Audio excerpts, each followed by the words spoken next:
You are staring at the download page and the choice feels heavy.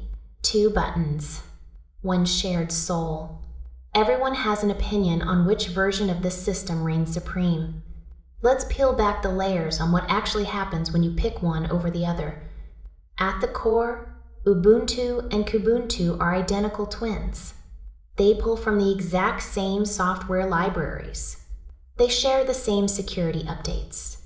They even share the same timeline for long-term support. If you go with the flagship Ubuntu, you are getting 5 years of safety right out of the box. You can even double that to a full 10 years if you use the Personal Pro tier. That is a massive amount of peace of mind for anyone who just wants their computer to keep running without a headache. But once the desktop loads, the twin comparison ends, Ubuntu feels like a modern minimalist workspace. It uses a very streamlined desktop environment that stays out of your way. It relies on the latest display protocols to keep things snappy and tear-free. The file manager is simple. The terminal is clean.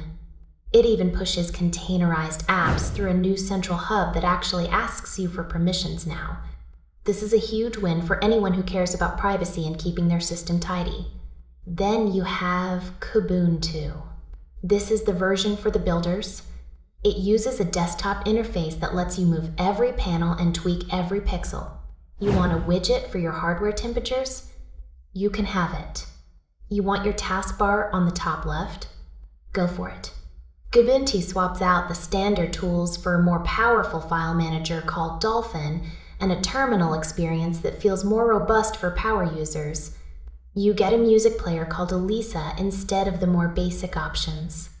Ubuntu leans on Nautilus and a fresh terminal look that feels very current. Here's a piece of advice that you need to take to heart. Do not try to be clever and install that flexible KDE desktop on top of the standard Ubuntu version. I have seen so many people try to get the best of both worlds this way. It always ends in a disaster. You will end up with 2 sets of every basic tool. Your storage will fill up with duplicate libraries. The icons will look mismatched. The whole thing starts to feel like a digital Frankenstein monster. It is a genuine mess that makes the system feel broken and heavy. If you want the most polished experience that the main developers support the longest, Ubuntu is your best friend. It is the safe, stable bet for a work machine. But if you are the type of person who needs to customize everything until it feels perfect, Kubuntu is a fantastic choice. It is a real official flavor with a lot of power behind it.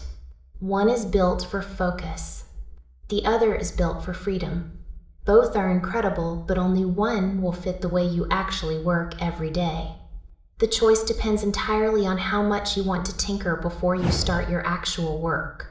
If you find yourself wanting to change every icon and every color, go with the flexible one.